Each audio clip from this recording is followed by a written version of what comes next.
wabarakatuh. Innal hamdalillah nahmaduhu wa nasta'inuhu wa nastaghfiruh wa na'udzu billahi min syururi anfusina wa min sayyiati a'malina may yahdihillahu fala mudhillalah wa may yudlilhu fala hadiyalah. Asyhadu an la ilaha illallah wahdahu la syarikalah wa asyhadu anna Muhammadan abduhu wa rasuluhu la nabiyya wa la rasula ba'dah.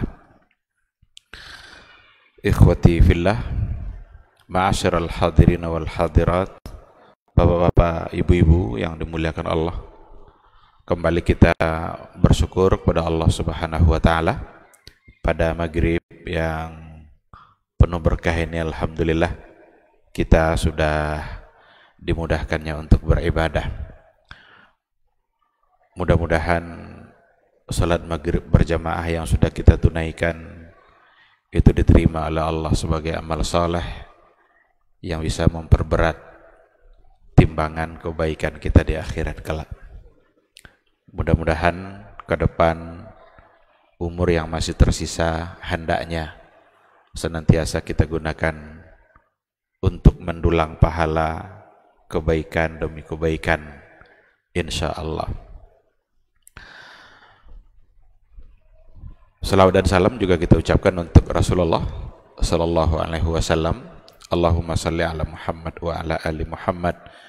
Mudah-mudahan kita adalah umat Rasulullah Sallallahu Alaihi Wasallam yang membiasakan diri untuk mengucapkan salawat dan salam itu, karena dengan cara itu kita bisa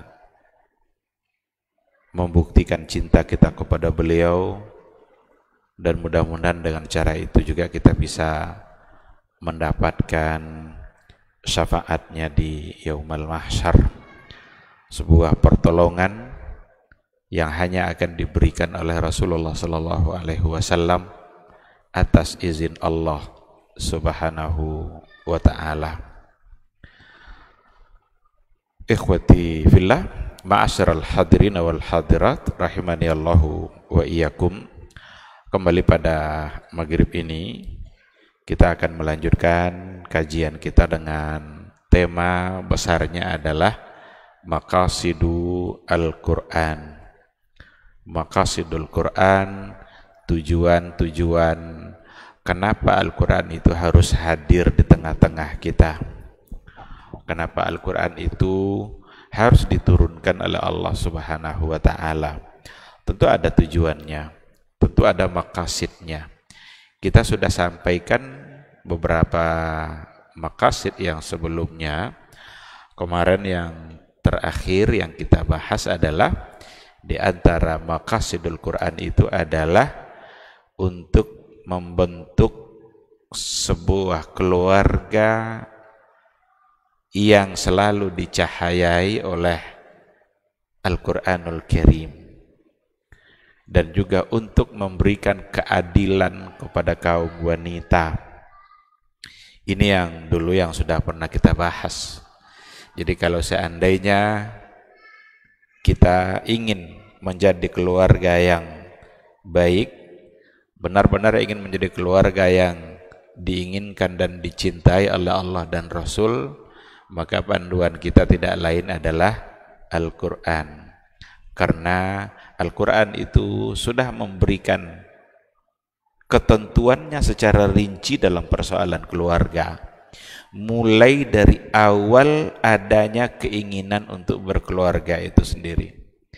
Jadi aturan berkeluarga itu diatur oleh agama kita bukan hanya setelah kita membentuk keluarga, enggak, tapi sudah ada sebelum keluarga itu terbentuk dan ketika ada keinginan untuk berkeluarga. Itu sudah ada dalam Al-Quranul Karim. Nah, itu yang terakhir yang kita bahas. Sekarang kita akan coba ambil maqasidul Quran yang lain, di mana kita bisa mengistilahkan bahwa Al-Quran itu adalah kitabuddin kullu, kitab agama secara keseluruhan. Jadi Al-Quran itu sebuah buku yang memberikan rincian persoalan agama secara keseluruhan dan secara tuntas. Maka dibahasakanlah dalam buku ini, Al-Quran itu kitabuddin kullu, kitab agama secara keseluruhan.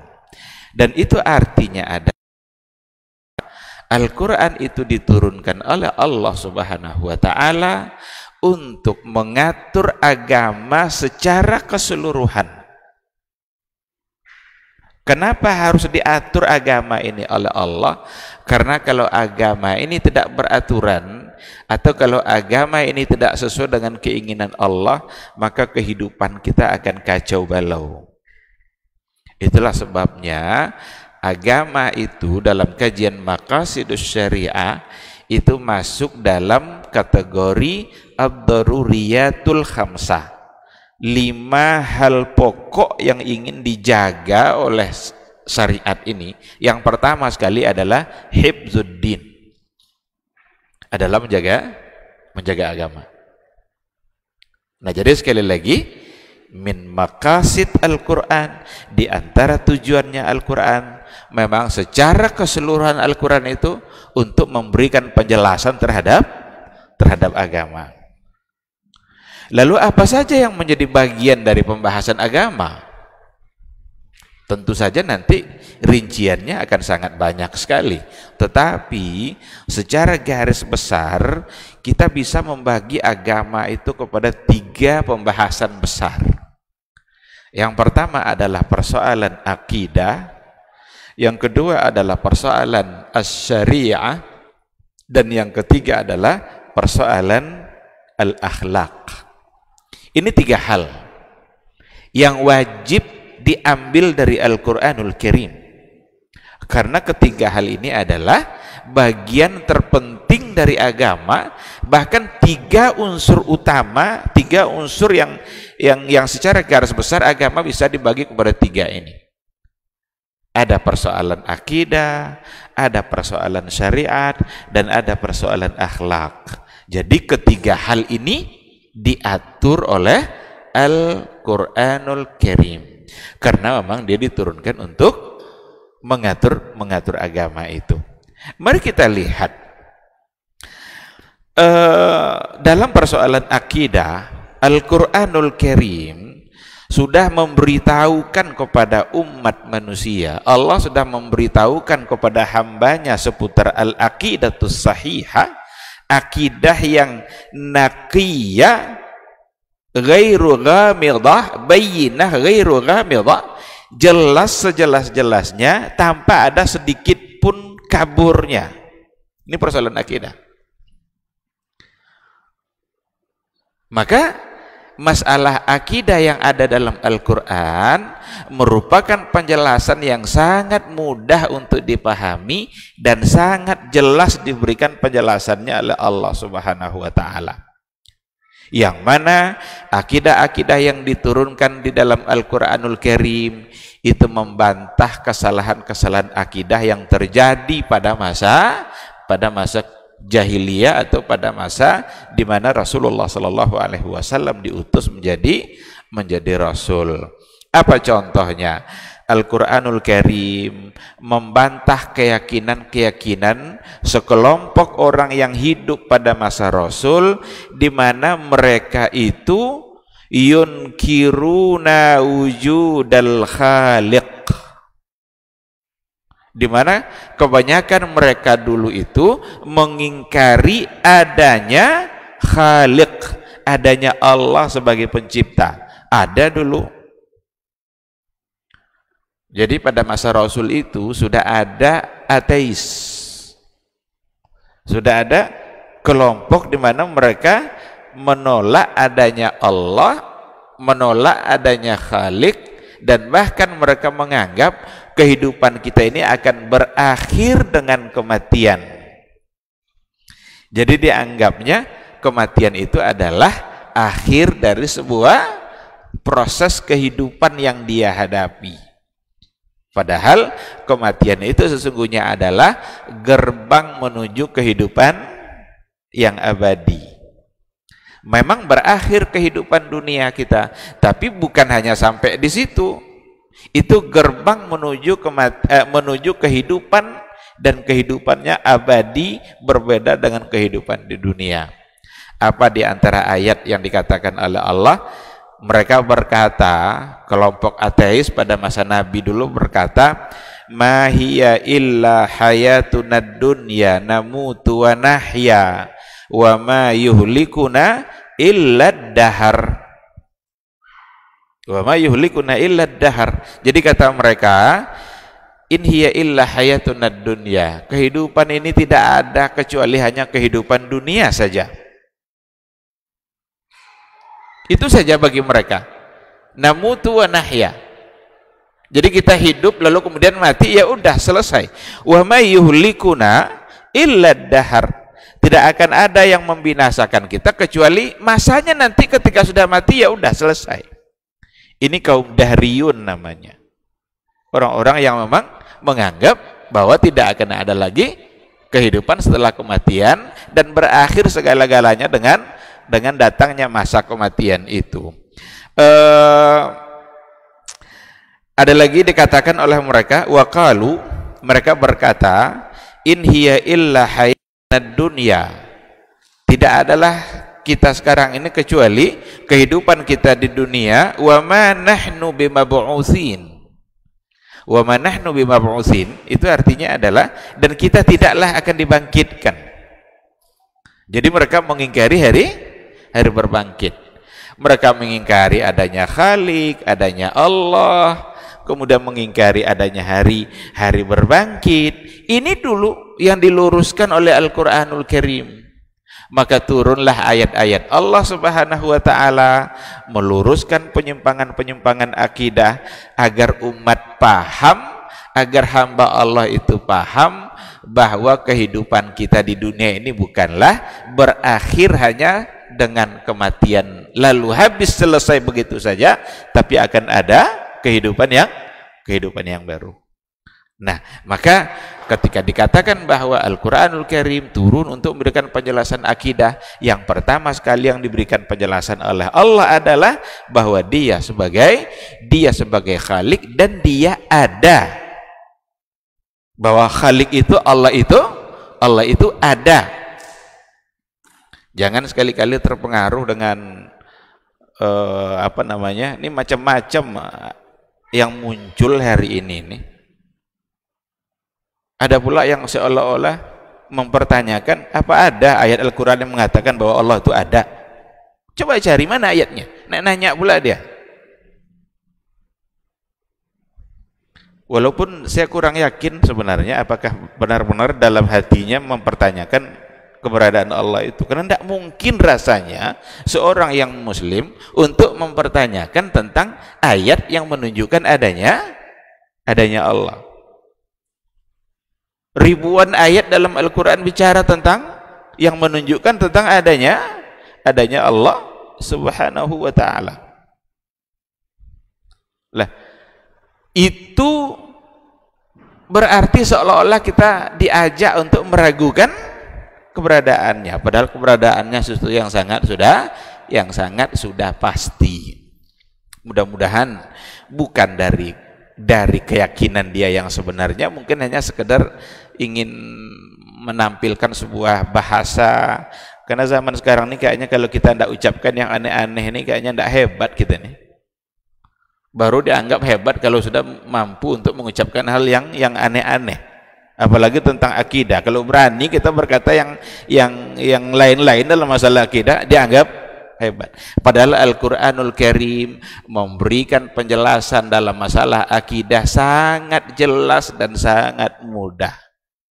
Ketika Allah mengatakan Qul huwallahu ahad, katakanlah bahwa Allah itu ahad, satu. Bukankah ini merupakan ayat yang secara terang mengatakan bahwa Allah itu ada. Semua ayat yang bicara tentang ilah, tentang Rabb, itu sesungguhnya hakikatnya Allah sedang menceritakan bahwa dia ada. Ketika Allah menjelaskan sifat-sifatnya dalam Al-Quran, itu menggambarkan bahwa dia itu ada. Tidak mungkin sifatnya ada lalu Allahnya tidak ada. Mustahil, pasti. Nah, oleh karena itu Al-Quranul Karim itu turun untuk memberikan penjelasan tentang akidah, agar lurus akidah kita ini, agar benar kita dalam memahami Allah Subhanahu wa ta'ala. Apa yang diberikan penjelasan oleh Allah tentang dia, maka dikatakan wa aqamal Qur'an al-barahina ala aqidatit tauhid. Al-Quranul Karim memberikan penjelasan, penerangan yang seterang-terangnya ala aqidatit tauhid, tentang bagaimana kita berakidah, bagaimana kita bertauhid. Wa huwa, apa itu? Jauharatul aqidatil islamiyah. Inti dari akidah Islamiyah itu ada pada ar-rububiyah wal uluhiyah. Ar-rububiyah wal uluhiyah. Maka ada muncul istilah tauhidur rububiyah dan tauhidul uluhiyah. Kemudian nanti disempurnakan dengan tauhidul asma was sifat. Ini perlu dipahami baik-baik, karena ada juga orang yang alergi dengan istilah 3 bentuk tauhid ini. Dikiranya 3 bentuk tauhid ini sama dengan trinitas yang diyakini oleh orang Nasrani. Ini nggak tahu akalnya kemana gitu ketika dia ngomong seperti itu. Padahal betapa banyak ayat yang bercerita rububiyahnya Allah, betapa banyak ayat yang bercerita tentang uluhiyahnya Allah, dan betapa banyak ayat yang bercerita tentang asma wa sifat. Tapi kadang-kadang mereka diam-diam membantah uluhiyah dan rububiyah. Mereka sebenarnya meyakini tapi buat istilah yang lain. Dibuatnya istilah tauhid samadiyah karena ada Allahus samad. Ada nanti tauhid ahadiyah karena qul huwallahu ahad. Kalau begitu semua nama Allah nanti jadi nama tauhid semua. Tauhid sami'iyah, basiriyah, kalamiyah. Daripada membuat nama sebanyak itu, simpulkan pada 2 hal. Rububiyah dan uluhiyah. Karena memang substansi yang 2 ini nampak jelas. Kalau rububiyah, kita sedang berbicara akidah yang berhubungan dengan perbuatan-perbuatan Allah Subhanahu wa ta'ala yang hanya Dia yang bisa melakukan. Apa contohnya? Allah yakhluqu ma yasha. Allah menciptakan apa yang Dia inginkan. Wa huwal khallaqul alim. Berarti Allah adalah Sang Pencipta. Meyakini Allah sebagai pencipta itu rububiyah namanya. Allah itu yarzuqu mayyasha. Allah itu memberikan rezeki kepada siapa yang Dia kehendaki. Allah memberi rezeki. Memberi rezeki itu meyakini bahwa hanya Allah yang memberi rezeki, itu namanya rububiyah. Maka tidak ada yang memberi rezeki selain daripada Allah Subhanahu wa ta'ala. Siapapun kita yang hidup di dunia ini, tidak ada yang memberinya rezeki selain daripada Allah. Yang memberi rezeki kita bukan atasan kita. Apakah kalau kita dipecat dari pekerjaan lalu rezeki kita putus? Betapa banyak orang tersalah dalam persoalan ini. Bahkan rela dia melakukan yang dilarang oleh Allah demi menjaga keinginan atasannya. Akan menjadi satu kesalahan. Berarti lupa dia bahwa yang razak itu adalah Allah. Innallaha huwar razzaq dzul quwwatil matin. Maka rububiyah itu intinya adalah meyakini sisi perbuatan al-af'al yang hanya Allah Subhanahu wa ta'ala yang bisa melakukannya. Tidak ada orang lain yang bisa melakukan. Dialah Allah yang menyembuhkan, wa idza maridtu fahuwa yashfin. Apabila saya sakit, maka dialah Allah yang menyembuhkan. Meyakini bahwa hanya Allah yang menyembuhkan itu rububiyah, karena itu perbuatan Allah. Dan itu nanti berbeda dengan uluhiyah. Kalau uluhiyah itu tauhidul ibadah, perbuatan kita yang harus kita sandarkan semata-mata hanya karena Allah Subhanahu wa taala. Inna salati wa nusuki wa mahyaya wa mamati lillahi rabbil alamin. Sesungguhnya salat saya, ibadah saya, hidup saya, mati saya lillah, semuanya hanya karena Allah. Jadi uluhiyah itu juga disebut sebagai tauhidul ibadah, bagaimana kita benar-benar bertauhid dalam ibadah kita. Maka tidak boleh kita campuri niat ibadah kita sedikit pun, kecuali hanya untuk Allah Subhanahu wa taala. Dan Allah tidak rela dia ketika kita mensyirikkan dia dengan yang lain dalam persoalan ibadah ini. Nah, maka intinya pada uluhiyah itu adalah bagaimana kita menyembah Allah. Tidak cukup sama rububiyah saja. Karena kalau sekedar untuk meyakini rububiyah saja, orang-orang musyrik pada masa Rasul dulu yakin dia bahwa Allah sebagai Khalik. Itu Al-Quran sendiri yang bilang. Apa di antara ayatnya? Ada di dalam surah Al-Ankabut, Allah mengatakan wala in sa'altahum man khalaqas samawati wal ard. Kalaulah kalian tanya mereka, engkau tanya mereka, siapa yang menciptakan langit dan bumi? Siapa pula yang menaklukkan atau menundukkan asy-syamsa wal qamar, matahari dan bulan? La yaqulunna Allah. Mereka akan berkata Allah. Berarti mereka yakin.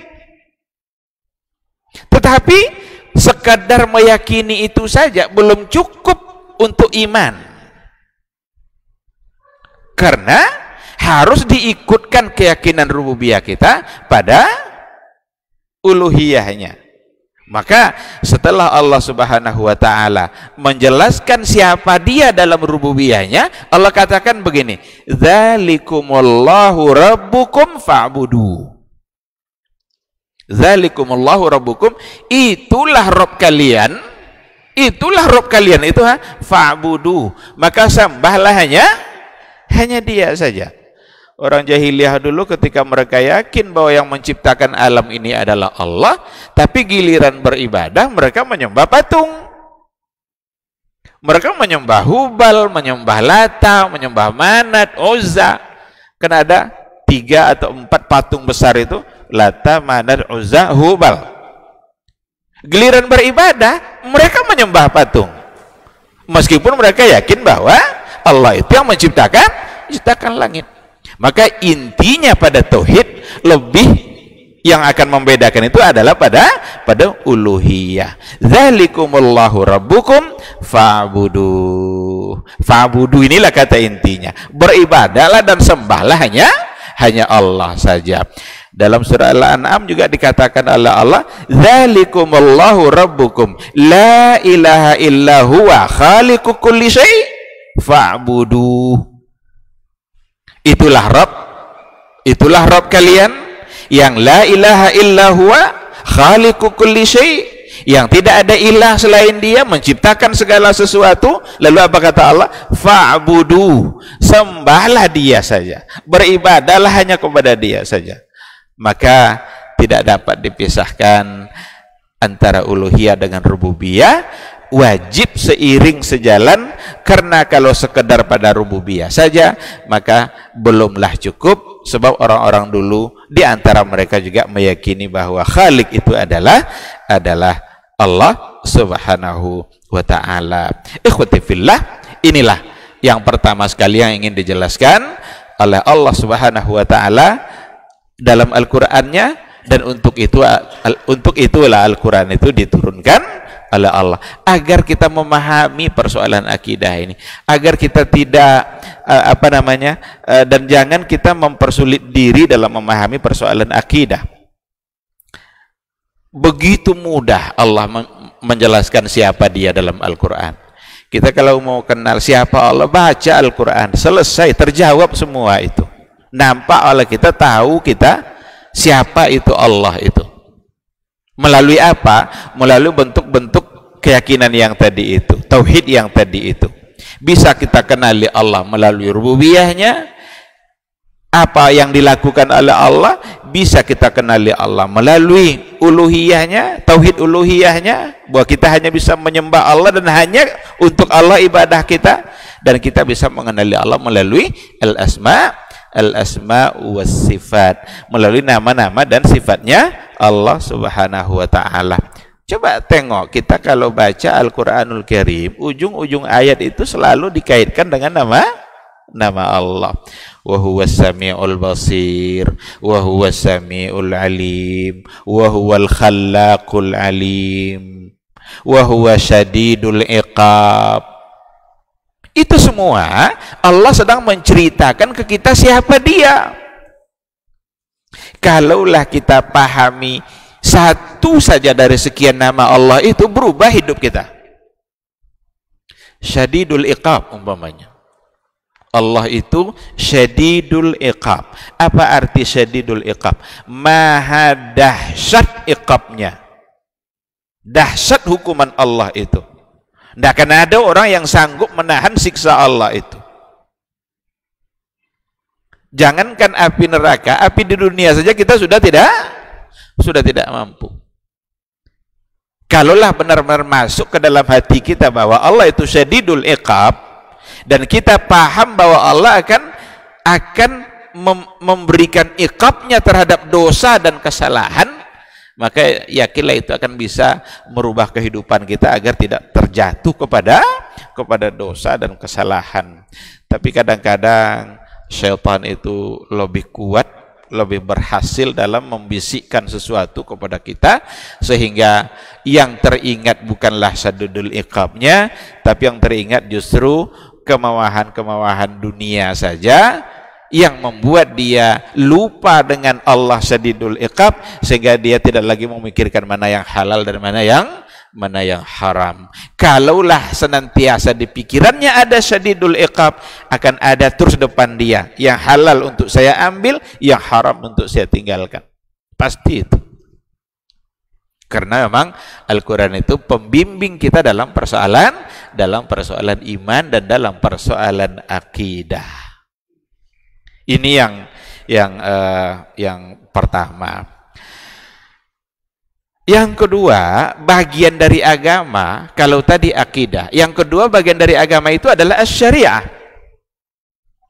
Ada pula orang yang menuduh-nuduh begini, Al-Quran itu tidak terlalu mementingkan syariat. Kenapa? Karena dalam Al-Quran itu hanya satu kali saja kata syariat. Jadi dalam Al-Quran hanya satu kali muncul kata syariat. Tapi ketahuilah, munculnya satu kali kata syariat bukanlah itu menunjukkan bahwa Al-Quran tidak mementingkan syariat. Kalau begitu nanti jangan-jangan dianggap pula Al-Quran tidak mementingkan akidah, karena tidak ada satupun kata akidah dalam Quran. Atau dianggap tidak mementingkan akhlak karena hanya satu kali kata akhlak dalam Al-Quran. Wa innaka la'ala khuluqin azim. Maka jumlahnya itu bukan berarti menunjukkan bahwa Quran tidak mementingkan syariat. Al-Quran sangat mementingkan syariat. Syariat itu ketentuan hukum dalam kehidupan kita yang harus kita berada di atasnya. Dia berbeda dalam persoalan akidah. Kalau akidah itu hubungan antara kita dengan Allah, tapi kalau syariat bagaimana amalan-amalan yang harus kita lakukan dalam keseharian. Yang membedakan antara kita dan umat-umat terdahulu itu ada pada syariat, bukan pada akidah. Karena akidahnya sama. Mulai dari Nabi pertama sampai Nabi terakhir itu akidahnya sama. Yang dibawa oleh semua Nabi itu adalah konsep La ilaha illallah. Sama akidahnya. Yang membedakan ada pada syariat. Maka berbedalah antara syariat Nabi Musa dengan syariat Nabi Ibrahim, syariat Nabi Muhammad sebagai penyempurna di akhir zaman. Maka yang paling sempurna adalah syariatnya Rasulullah Sallallahu Alaihi Wasallam, karena tidak lagi ditujukan kepada kaum-kaum tertentu, tapi ditujukan kepada semua umat. Umat Nabi terdahulu pun yang masih hidup di zaman Nabi wajib ikut kepada Al-Quran yang dibawa oleh Rasulullah Sallallahu Alaihi Wasallam. Apa contoh perbedaan syariat itu? Pada masa Nabi Adam itu dibolehkan nikah dengan saudara kandung. Maka anak-anak Nabi Adam itu nikah sesama saudara mereka. Ayahnya Adam, ibunya Hawa. Dibolehkan. Kenapa dibolehkan? Memang belum ada orang. Kalau tidak dibolehkan, dari mana caranya? Bagaimana dia bisa menikah? Allah ciptakan langsung hanya Adam saja, lalu kemudian Hawa. Kecuali kalau Allah ciptakan dulu banyak orang, 1, 2, 3, mereka diadu-adu nanti. Iya, ini enggak. Adam dan Hawa. Dari Adam dan Hawa ini lahirlah keturunannya. Dibolehkan bagi mereka nikah sesama kakak beradik. Itu hukum pada masa Nabi Adam. Tapi pada masa Nabi Muhammad, jangankan dengan saudara kandung, dengan saudara sesusuan saja tidak dibolehkan. Tidak boleh nikah dengan saudara sesusuan. Kalau si A sama si B, satu ibu yang menyusukannya, maka A sama B ini disebut saudara sesusuan, haram dia untuk menikah. Berbeda syariatnya. Pada masa Nabi Musa, cara bertaubat itu syariatnya adalah dengan membunuh diri. Tapi pada masa Nabi Muhammad, dalam syariat Nabi Muhammad Sallallahu Alaihi Wasallam, bunuh diri adalah sebagai dosa besar. Nah, jadi yang membedakan antara kita dan umat terdahulu ada pada tataran syariat, bukan pada level akidah. Akidahnya semuanya sama. Nah, oleh karena itu, karena Al-Quran ini adalah syariat yang terakhir, maka tidak akan pernah ada lagi syariat nanti setelah ini. Tidak akan pernah ada lagi Nabi setelah Nabi Muhammad. Maka begitu mudah kita menolak ketika ada orang yang ngaku-ngaku sebagai Nabi. Pasti akan dituduh langsung sebagai Nabi palsu.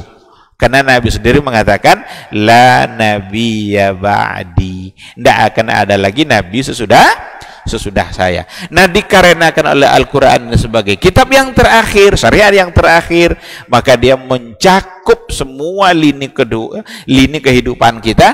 Apapun persoalan kehidupan kita akan terjawab nanti insya Allah melalui Al-Quranul Karim.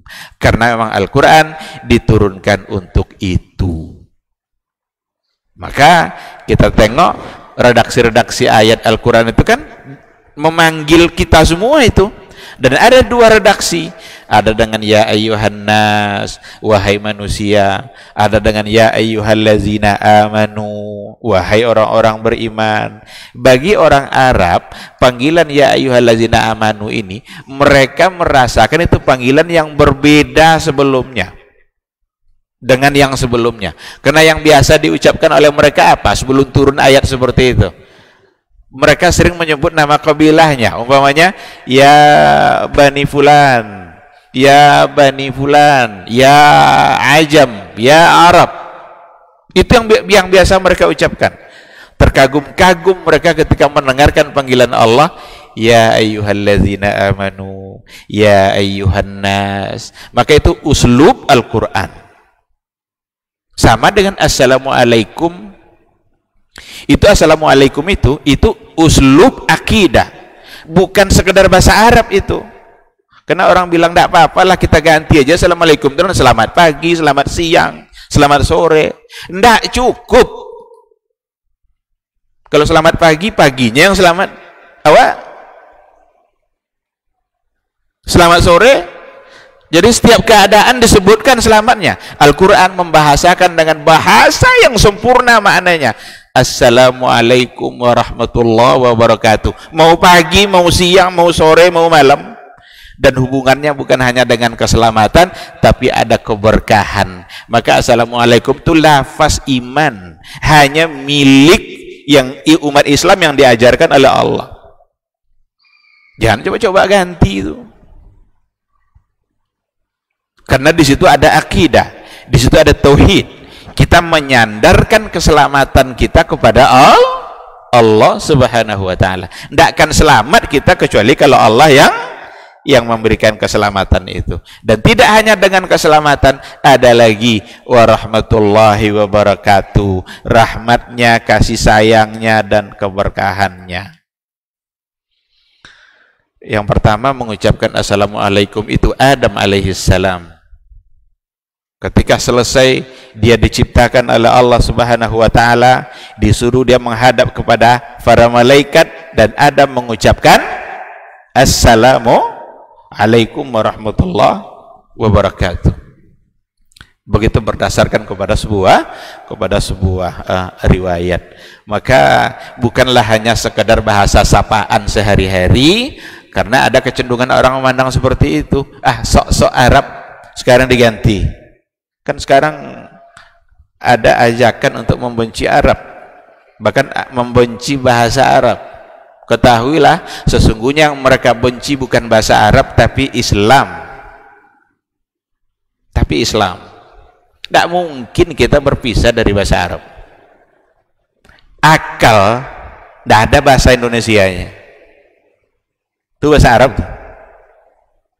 Maka orang-orang yang ingin menghapus bahasa Arab, hapus kata akal itu dari kamus Indonesia, karena itu hanya bahasa Arab. Adil itu hanya bahasa Arab, tidak ada bahasa Indonesia ya. Jadi kadang-kadang karena kedangkalan wawasan, tiba-tiba diajak untuk membenci bahasa Arab, yang mereka benci Islam bukan bahasa Arab. Karena kalau bahasa Arab sudah hilang, Al-Quran bahasa Arab, hadis bahasa Arab, kitab tafsir bahasa Arab, apalagi ada tuduhan pesantren yang mengajar bahasa Arab, itu adalah ciri-ciri teroris. Luar biasa. Ini tantangan yang harus dihadapi, karena sebagaimanapun yaitu realita dalam kehidupan kita yang mudah-mudahan selalu Allah memberikan solusi untuk semua permasalahan yang dihadapi oleh umat Islam. Berikanlah keadilan yang sesungguhnya dalam kehidupan ini, buah sesungguhnya umat Islam punya hak yang sama dengan siapapun untuk mendapatkan kehidupan yang baik. Baik, balik kepada apa kita. Jadi Allah dengan syariatnya secara sempurna sudah mengatur semua sisi kehidupan kita. Syariat itu nanti ya dibagi-bagi. Ada persoalan ibadah, ada persoalan muamalah. Muamalah ini macam-macam lagi. Ada hubungan antara kita dalam bermasyarakat, kita dengan antara suami dengan istri, antara anak dengan ayah, itu kan muamalah semua itu.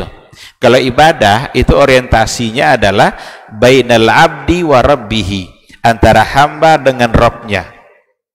Itu fokusnya. Salat, puasa, apalagi kalau ibadahnya ibadah mahdhah.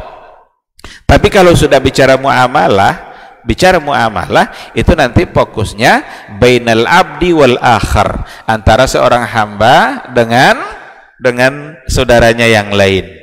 Dalam persoalan jual beli, dalam persoalan pinjam meminjam, diatur semuanya oleh agama. Kenapa Allah atur muamalah begitu lengkap, begitu detail?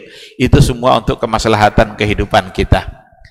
Kita kalau mau mengamatinya, kalau maulah kita mengamati muamalah itu, bentuk-bentuk muamalah itu semua untuk kemaslahatan kita. Contoh, ada jual beli, ada upah mengupah, ada sewa, ada pinjam, ada hibah. Itu semua tingkatan-tingkatan di mana untuk memenuhi kebutuhan kita. Saya berikan contoh. Kalau saya perlu gelas ini, saya ingin memilikinya, berarti saya harus beli.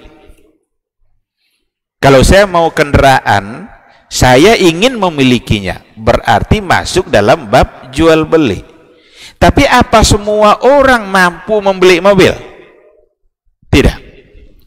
Tapi semua orang butuh tidak pada mobil? Ketika ada orang punya kebutuhan yang sama, tapi dia tidak sanggup untuk membeli, apa solusinya? Pindah ke bab muamalah yang lain. Apa itu? Pinjam. Tiba-tiba tetangga kita sakit, dia harus dibawa ke rumah sakit malam-malam. Tidak mungkin dia pakai sepeda motor, kita punya mobil. Datang dia ke rumah, Pak boleh pinjam mobil enggak? Saya mau antar anak saya sakit sekarang, harus malam ini dia antar. Ada bab pinjam meminjam. Ada orang dia ingin juga meminjamkan, tapi tidak sekedar pinjam begitu saja, dia ingin mendapatkan pula keuntungan dari pinjamannya itu. Maka babnya bukan pinjam, tapi sewa. Bawalah mobil ini tidak apa-apa, ya tapi kan perlu juga lah sedikit. Nah kan kadang-kadang gitu kan, perlu juga lah bagi saya uang. Dia ingin dapat uang dari transaksi tadi, maka pindah pada bab yang lain. Apa babnya? Sewa. Ya udahlah tidak apa-apa, 2 hari 3 hari saya sewa. Pas hari lebaran ada orang kaya 2 mobilnya, yang dia pakai cuma satu nih nganggur. Datang tetangganya, Pak mobil bapak kan nganggur nih yang satu nih, boleh enggak saya pakai seminggu? Boleh, enggak apa-apa. Tapi tapinya ini, kalau sudah ada tapi berarti bukan pinjam tuh. Kalau sudah ada tapinya itu berarti sewa. Karena walaupun dia bahasa pinjam, udah enggak apa-apa pinjam saja, tapi nanti bayar ya, itu berarti bukan pinjam. Karena kaidah fikih mengatakan al-ibratu laysat bil asma wa innamal ibratu bil musamma, bil musammayat. Yang jadi patokan bukan namanya, tapi yang jadi patokan adalah substansi akad yang terjadi itu seperti apa. Sekedar nama tidak cukup, walaupun dia bahasakan nanti dengan pinjam, tapi ketika ada imbalan berarti bukan pinjam. Karena beda pinjam sama sewa pada imbalan. Pinjam itu benar-benar naklul milki bila iwat, naklul manfaah bila iwat, memberikan manfaat tanpa ada sedikit pun imbalan. Tapi kalau sewa, memberikan manfaat bi'iwadin, dengan manfaat, dengan upah, balasan. Kalau beli bukan naklul manfaah, tapi naklul milki, memindahkan hak milik. Hak miliknya yang berpindah kalau jual beli. Nah, maka nampak oleh kita Allah itu benar-benar hakim dalam semua syariat yang dia atur. Ada pula lagi bab muamalah yang lain, dia memiliki barang itu, tapi dia tidak ingin lagi menggunakannya, dan dia juga tidak ingin menjualnya, tapi dia ingin itu jadi milik orang lain. Apa babnya? Hibah. Ada lagi namanya bab hibah, menghibahkan barang yang kita miliki menjadi milik orang lain dan sama sekali tidak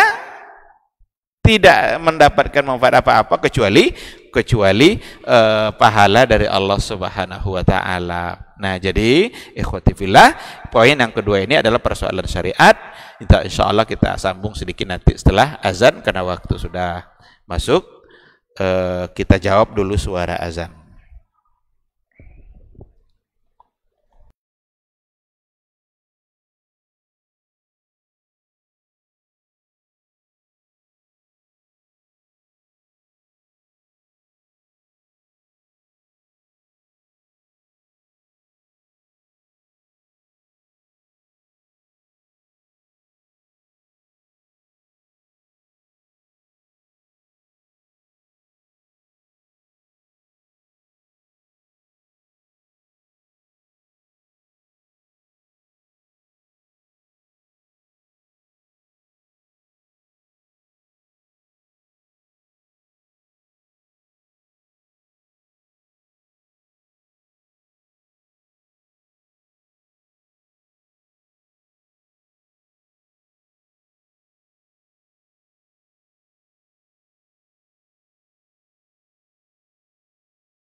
Kalau Umar ini subhanallah, yang diinginkannya tuh generasi-generasi luar biasa, orang-orang hebat.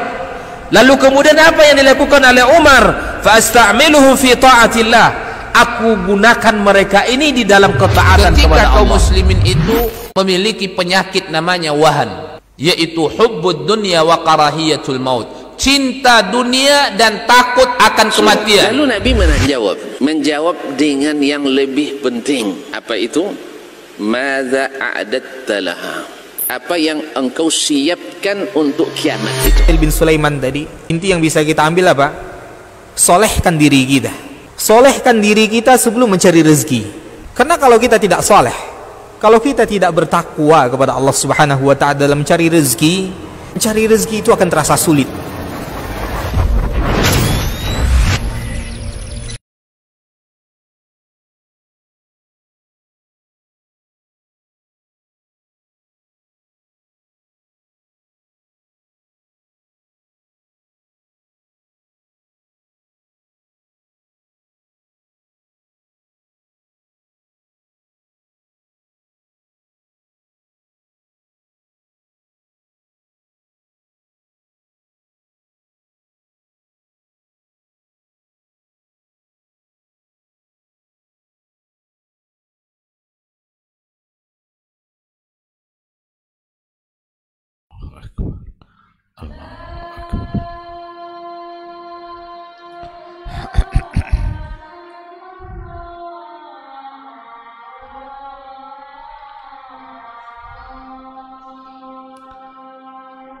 La ilaha illallah Muhammadar Rasulullah.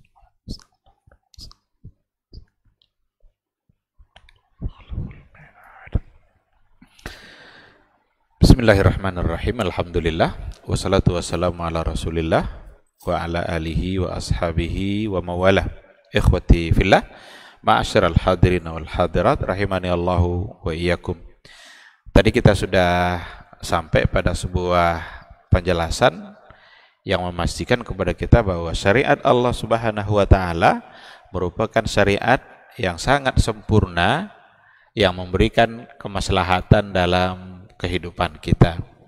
Kesempurnaan syariat Islam itu ditandai dengan ayat yang terakhir diturunkan, di mana Allah mengatakan, al-yawma akmaltu lakum dinakum wa atmamtu alaikum ni'mati wa raditu lakum al-islama dina. Hari ini telah aku sempurnakan bagi kalian agama kalian.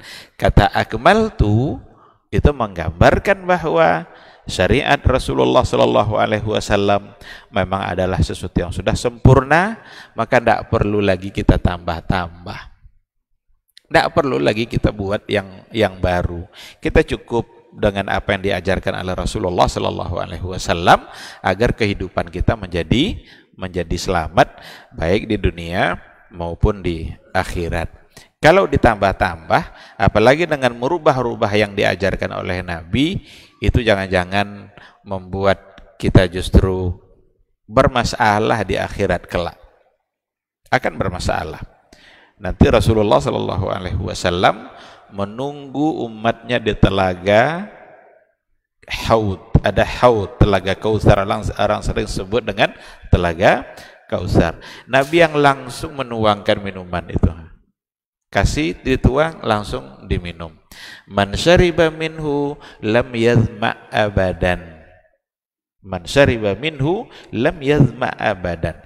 Siapa yang sudah diberikan minum dari air itu, dia tidak akan lagi merasa haus. Sepanas apapun di mahsyar itu, tapi kalau sudah diberikan minum itu oleh Nabi, maka dia tidak akan haus. Untuk siapa? Untuk mereka-mereka yang mencintai sunnahnya, untuk mereka-mereka yang tetap berada di dalam syariat Allah Subhanahu wa ta'ala. Ada yang akan ditolak. Siapa yang akan ditolak itu? Nanti ketika datang orang-orang, ditolak, kata malaikat, suhkan, menjauh, jangan dekat sini. Kata Rasul, bukankah itu umatku? Bukankah itu umatku? Kata malaikat, innaka la tadri ma ahdatsu ba'dak. Engkau tidak tahu apa yang telah mereka lakukan selepas kematianmu. Maka kata para ulama, dua orang yang tidak mendapatkan minuman itu, pertama orang-orang murtad. Orang murtad adalah orang yang meninggalkan Islam, tidak sekedar merubah tapi meninggalkan Islam. Dan yang kedua adalah yang merubah-rubah ketentuan agama. Ikhwati fillah, masih ada banyak penjelasan tentang bagaimana syariat yang diajarkan oleh Rasulullah Sallallahu Alaihi Wasallam yang menjawab berbagai persoalan kehidupan kita. Tetapi mungkin karena waktu, saya ingin berikan kesempatan untuk bertanya kalau seandainya ada yang mau ditanyakan gitu. Silakan.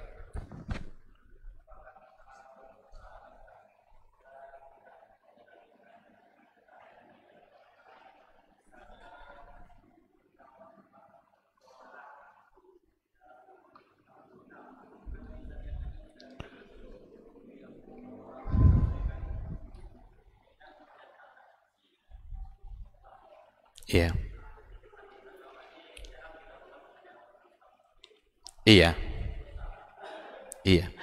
Salah satu dari bentuk syariat yang diatur dalam agama adalah bagaimana caranya kalau kita berhutang.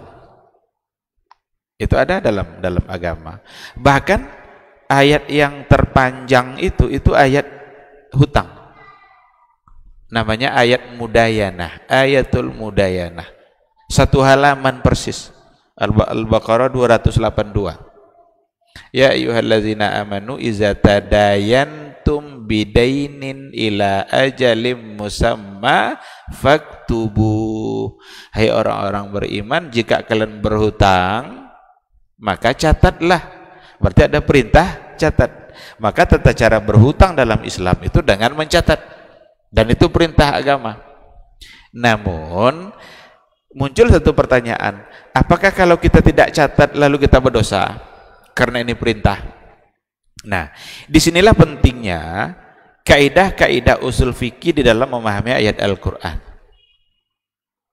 Jadi ayat Al-Quranul Karim yang diturunkan oleh Allah kepada Nabi Muhammad dan disampaikan kepada kita, itu banyak di antara ayatnya yang untuk memahami substansinya diperlukan kaidah-kaidah usul.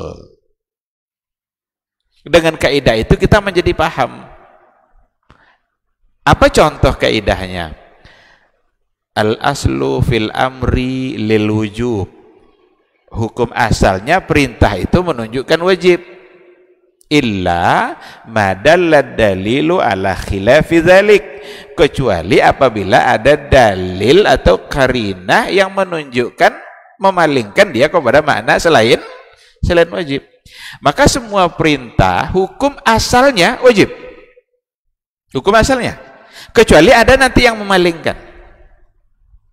Nah, berarti kalau memang sudah seperti itu, ada di antara perintah yang tidak wajib.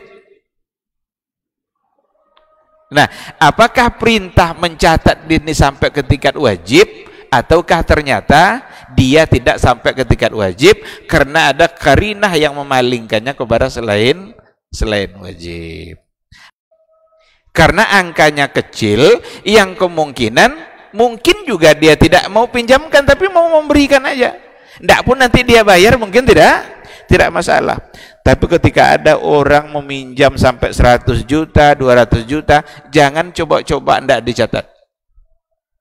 Karena agama menyuruh mencatat tadi agar kita terhindar dari permasalahan di belakang hari. Akan ada banyak masalah kalau kita tidak catat.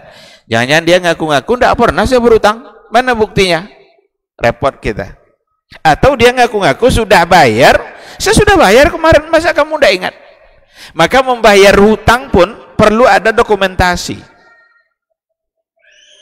Nah, namun kalau seandainya ada orang berhutang walaupun jumlahnya kecil sedikit tapi atas nama hutang lalu dia catat, itu dia akan berpahala karena itu perintah agama.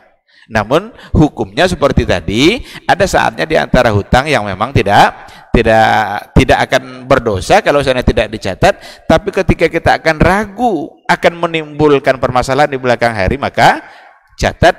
Selain dia perintah agama, kita juga bisa terhindar dari hal-hal yang tidak diinginkan.